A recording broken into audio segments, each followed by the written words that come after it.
जैसा कि हम सभी जानते हैं, पाइथन प्रोग्रामिंग लैंग्वेज एक ऑब्जेक्ट ओरिएंटेड प्रोग्रामिंग लैंग्वेज है।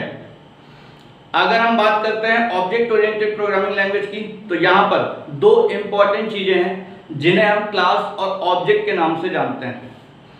अगर हम बात करें क्लास की, तो यहाँ पर कुछ इंपॉर्टेंट पॉइंट्स हैं जो हमें क्लास के लिए फॉलो करने पड़ते हैं। जैसे कि हम अगर कोई भी क्लास डिक्लेयर करना चाहते हैं तो हमें क्लास कीवर्ड के साथ उसको स्टार्ट करना पड़ेगा। और दूसरा पॉइंट ये कि हम कोई भी वेरिएबल अगर अपने क्लास के अंदर डिफाइन करते हैं या फिर कोई भी वेरिएबल हमारे क्लास के अंदर है तो वो हमारा एक एट्रीब्यूट है।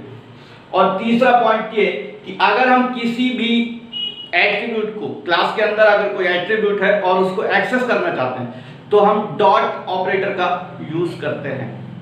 हमने यहाँ पर क्लास क्रिएट करने का सिंटेक्स भी बताया है, उसके साथ ही साथ आप क्लास मेंबर्स को या फिर उन एट्रीब्यूट्स को ऑब्जेक्ट की सहायता से किस तरीके से अपनी प्रोग्रामिंग में यूज कर सकते हैं ये भी डिस्प्ले किया है। इसके साथ ही साथ हमने यहाँ पर उन पर्टिकुलर ऑब्जेक्ट्स को कैसे आप मॉडिफाई कर सकते हैं या फिर किसी पर्टिकुलर एट्रीब्यूट को आप किस तरीके से मॉडिफाई कर सकते हैं, डिलीट कर सकते हैं, या आप किसी ऑब्जेक्ट को डिलीट करना चाहें तो उसे कैसे डिलीट कर सकते हैं, ये सारी बातें हमने यहाँ पे एक्सप्लेन की है।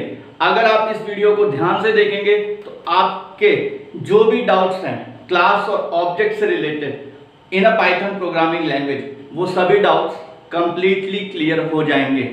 उम्मीद है आपको ये वीडियो पसंद आएगा और आप इसे शेयर और लाइक करना नहीं भूलेंगे। यहाँ पर एक और बात है जो सबसे ज़्यादा इंपॉर्टेंट है, आप किसी भी क्लास डेफिनेशन को ब्लैंक नहीं रख सकते।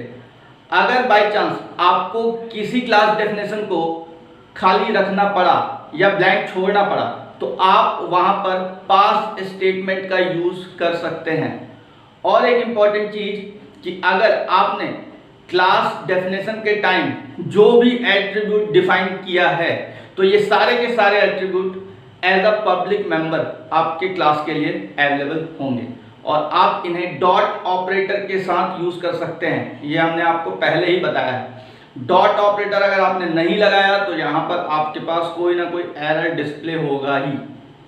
हमने यहाँ पर आपके सामने जो एग्जांपल लिया है उसमें हमने स्टूडेंट नाम का एक क्लास बनाया है। उसके अंदर हमने 3 एट्रीब्यूट नेम, एज और सिटी, ये 3 एट्रीब्यूट लिए हैं। और इसके साथ ही साथ हम यहाँ पर राइट साइड में आपके सामने ये क्लास क्रिएट करने का सिंटेक्स, ऑब्जेक्ट क्रिएट करने का सिंटेक्स, ये सब डिस्प्ले करते जा रहे हैं। अब हम देख लेते हैं कि हम ऑब्जेक्ट किस तरीके से क्रिएट करते हैं। सपोज़ हमको क्रिएट करना है ऑब्जेक्ट 1, तब हम लिखते हैं object 1 is equals to student. इसके थ्रू हमारा ऑब्जेक्ट क्रिएट हो जाएगा। इसके बाद हम ले लेते हैं प्रिंट स्टेटमेंट। प्रिंट के थ्रू अब हम जो प्रिंट करने वाले हैं वो ऑब्जेक्ट 1 का एज प्रिंट करके देखते हैं। इसके बाद देखते हैं इस प्रोग्राम को रन करके तो हमारा आउटपुट जो होगा वो कुछ इस तरीके का होगा। क्योंकि हमारे पास एज में वैल्यू थी 18, वही हमारे पास आउटपुट में दिखा रहा है। अब अगर हम बात करें हमारे एट्रीब्यूट को अपडेट करने की, तो हम अपने एट्रीब्यूट की प्रॉपर्टी या एट्रीब्यूट की जो भी वैल्यू है उसको अपडेट भी कर सकते हैं। अपडेट करने के लिए हम लिखते हैं object 1 dot age is equals to 20। अब हमने ऑब्जेक्ट 1 की एज को अपडेट करके 20 कर दिया है। तो अब जो हमारे पास प्रिंटिंग होगी वो प्रिंटिंग होगी 18 तो प्रिंट होगा ही, साथ में साथ हमारे पास नेक्स्ट वैल्यू जो प्रिंट होगी वो होगी 20। ये हमारे पास नेक्स्ट वैल्यू 20 प्रिंट हो रही है। इसके बाद देख लेते हैं हम अगर किसी ऑब्जेक्ट को डिलीट करना चाहें, डिलीट obj1, उसके बाद अगर मैं फिर से प्रिंट लेता हूँ एज को, तो अब जो हमारा होगा यहाँ पर एरर आएगा कि हमने ऑब्जेक्ट 1 को डिफ़ाइन नहीं किया है। ये हमारे सामने एक एरर आ रहा है। ये इसलिए आ रहा है क्योंकि हमने अभी अपने ऑब्जेक्ट 1 को डिलीट कर दिया है। इसके बाद हम अपना दूसरा ऑब्जेक्ट क्रिएट करते हैं। सपोज़ हमको क्रिएट करना है अब ऑब्जेक्ट नंबर 2। तो हमने यहाँ पर क्रिएट किया object number 2। Object number 2 create करने के बाद हम ऑब्जेक्ट 2 के एज को अपडेट करते हैं। ऑब्जेक्ट 2 का जो एज होगा उसको अपडेट करके हमने कर दिया 25। अब जो हमको प्रिंट लेना है ऑब्जेक्ट 2 का एज। इससे पहले हम ये डिलीट वाला स्टेटमेंट कमेंट में कन्वर्ट कर देते हैं ताकि हमारे पास कोई एरर ना आए।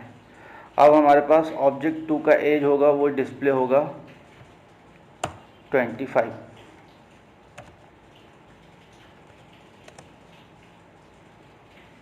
ये हमारे पास ऑब्जेक्ट 2 का एज दिखा रहा है 25।